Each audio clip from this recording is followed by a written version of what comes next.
আসসালামু আলাইকুম, welcome back to my channel Farzana ফানায় আপনাদের সবাইকে স্বাগতম জানাচ্ছি। আমি আপনাদের মাঝে আবারও নতুন আরেকটা রেসিপি নিয়ে হাজির হলাম।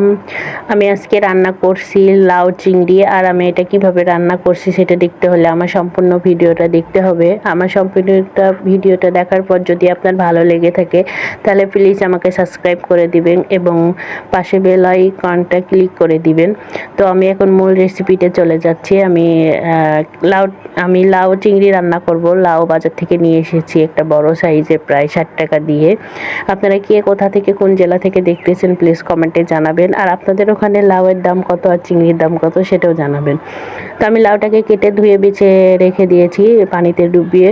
তারপর আমি কড়াই নিলাম, কড়াইয়ে বেশ খানিকটা তেল নিলাম। আমি একটু বেশি করে তেলটা নিলাম। আপনারা আপনাদের বাসায় যে পরিমাণ তেল খান বা লবণ মরিচ যে পরিমাণ ঝাল লবণ খান সেই অনুযায়ী দিবেন। আমি এখানে আমার বাসায় বা আমার লাউয়ের পরিমাপ অনুযায়ী দিয়েছি।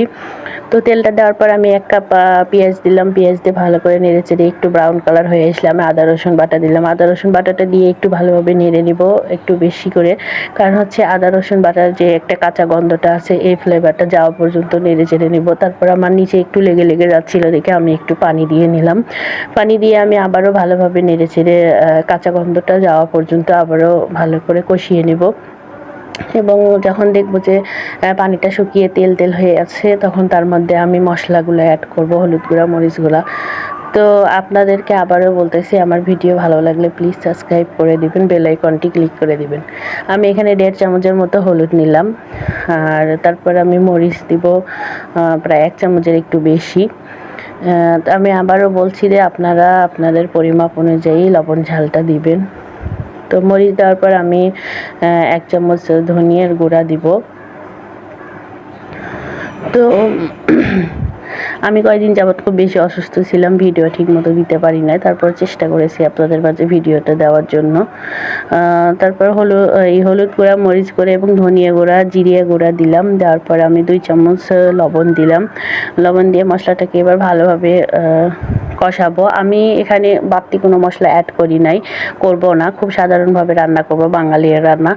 আর সাধারণত আপনারা লাউ চিংড়ি রান্না করার সময় চিংড়িটাকে তেলে ভেজে রেখে দেন, তারপরে হচ্ছে লাউ রান্নার পর অ্যাড করে দেন। কিন্তু আমি এখানে চিংড়িটাকে ভেজে রাখবো না, আমি একটু ডিফারেন্ট করে রান্না করব। আমি সাধারণত আগে ওভাবে রান্না করতাম, চিংড়িটাকে ভেজে নিয়ে তারপরে তেলে ভিজে তারপরে আমি লাউ চিংড়ি রান্না করতাম। তো আজকে আমি চিংড়িটাকে ভাজবো না। তো আপনাদের সাথে কথা বলতে বলতে আমার মশলাটা কষানো হয়ে গেছে। মশলা থেকে উপর থেকে তেল বের হয়ে আসছে। তার মধ্যে আমি 8-10টা কাঁচামরিচ দিয়ে দিলাম। দেওয়ার পর আমি যে পানিতে ভিজে রেখেছিলাম লাউ, সেখান থেকে তুলে তুলে আমি মশলার ভিতরে দিয়ে দিলাম। আমি এখানে কিন্তু কোনো পানি অ্যাড করব না। আমি লাউ থেকে অলরেডি পানি বের হয়, আপনারা জানেন সবুজ লাউ যেটা, সেইখান থেকে অলরেডি পানি বের হয়। যদি লাগে তো আমি শেষে পানি অ্যাড করব একটু, কিন্তু সেটা পরে। এখন আমি কোনো পানি অ্যাড করব না। আমি মশলার সাথে লাউটাকে ভালো করে নেড়ে চেড়ে উল্টিয়ে পাল্টিয়ে ঢাকনা দিয়ে ঢেকে দিব। তারপর দেখবেন কতটা পানি বের হবে। আর যেটা বলছিলাম, আমি চিংড়িটাকে ভাজি নাই, আমি ভাজবো না, আমি এভাবেই রান্না করব। দেখেন আপনারা, ভালো লাগবে। আমার বাসায় সবাই খুব পছন্দ করেছে, আমারও ভালো লেগেছে লাউ চিংড়িটা। লাউ চিংড়িটা বাঙালিয়ানদের খুব কমন একটা রান্না, সবাই বাসায় রান্না করে খায়। তবে হচ্ছে এটা খুব ভালোও লাগে, সুস্বাদু, শরীরের পক্ষে খুব পুষ্টিকর। সবজি সাধারণত খেতে চায় না অনেকে, আবার বাচ্চারাও খেতে চায় না, কিন্তু এভাবে চিংড়ি মাছের সাথে লাউ রান্না করে খেলে এতে খুব মুখেরও স্বাদ আছে এবং শরীরেরও পুষ্টিগুণ সব দিক থেকেই ভালো। তো আমি ঢাকনা দিয়ে ঢেকে দিলাম। দেখেন আমার কতটি পানি বের হয়েছে। আমি কিন্তু কোনো পানি অ্যাড করি নাই, আমি করব না। আমি এই পানিতেই সেদ্ধ করে নিব লাউটাকে। আর লাউয়ের মধ্যে অনেকে আলু অ্যাড করেন, দিতে পারেন, কিন্তু আমি এখানে শুধু টমেটো ইউজ করব, আলু টালু দিব না। যে যেভাবে পারে রান্না করে খেতে পারে। রান্নাটা আসলে নিজের একটা আর্ট। আপনারা যেভাবে রান্না করবেন, লবণ মশলা কষানো ভালোভাবে, দেখবেন যে খুব ভালো লাগবে। কিন্তু তারপরেও আমি আপনাদের মাঝে শেয়ার করতেছি।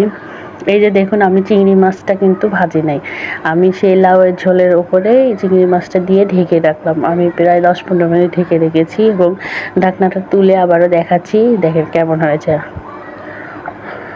চিংড়ি মাছের যে একটা গন্ধ আছে আমার নাকে আসতেছে, আমার কি যে বলবো, কত যে ভালো লাগতেছে আপনাদের বুঝাইতে পারবো না। আমার চিংড়ি মাছ খুব ফেভারিট একটা মাছ। কার কার চিংড়ি মাছ ফেভারিট আপনারা কমেন্টে এসে জানাবেন। তো তারপর আমি 2টা টমেটো কুচি করে দিয়ে দিলাম লাউয়ের সাথে। তো আপনারা কে কোন জেলা থেকে দেখতেছেন আমাকে কমেন্টে জানাবেন। আর আমি আবারও বলছি, প্লিজ আমার চ্যানেলটা সাবস্ক্রাইব করে পাশে বেল আইকনটি ক্লিক করে দিবেন। আর আপনারা যদি সাপোর্ট করেন আমিও আপনাদেরকে সাপোর্ট করব। পাশে থাকলেই পাশে পাওয়া যায়। এসে আমাকে কমেন্ট করে যাবেন, আমিও আপনাদেরকে কমেন্ট করব। এবং এভাবেই একে অপরকে সাপোর্ট করে আমরা ইউটিউব চ্যানেলে প্রতিষ্ঠিত হব। ইনশাআল্লাহ একদিন আমরা সবাই এগিয়ে যাব। যারা যারা নতুন আছেন আমার মতো, আমি খুব বেশি দিন হয় নাই নতুন, ঠিকমতো বুঝি না। তারপরও আমার যদি কোনো ভুল ত্রুটি হয়ে থাকে আপনারা ক্ষমা দৃষ্টিতে দেখবেন। আমার কথা বা আমার সাউন্ড যদি কোনো সমস্যা হয় সেগুলো কমেন্টে জানিয়ে দেবেন। তো আমি লাস্টে আর অল্প একটু পানি অ্যাড করে দিলাম। আমার কাছে মনে হচ্ছিলো আমি একটু ঝোল ঝোল রাখবো, তো এই জন্য আর কি। তারপর আমি আবারও প্রায় 15-16 মিনিটের মতো রান্না করলাম। পানিটাকে একটু শুকিয়ে নিব। দেখেন আমি মাঝে মাঝে ঢাকনাটা উল্টিয়ে একটু নেড়ে চেড়ে দিচ্ছি এবং নামানোর আগে আমি কিছু ধনেপাতা অ্যাড করব। আমি প্রত্যেকটা তরকারিতেই ধনেপাতা খাই। আমার ধনেপাতার ফ্লেভারটা খুব ভালো লাগে। সবসময় পাওয়া যায় না আমি জানি টমেটো ধনেপাতা। তো টমেটোটা আমি ফ্রিজে অনেক সময় ডিপ ফ্রিজে সংরক্ষণ করে রাখি। তো ধনেপাতা দেওয়ার পর নামিয়ে নিয়েছি। এই যে বাটিতে পরিবেশন করে দেখাচ্ছি। দেখেন আমার ফাইনাল লুক কেমন হয়েছে। খুব মজা হয়েছে। আপনারা বাসায় এইভাবে রান্না করে খাবেন, খুব ভালো লাগবে লাউ চিংড়ি। গরমের সময়, এই প্রচণ্ড গরমের সময় লাউ চিংড়ি খুব উপকারী। ধন্যবাদ সবাইকে, ভালো থাকবেন।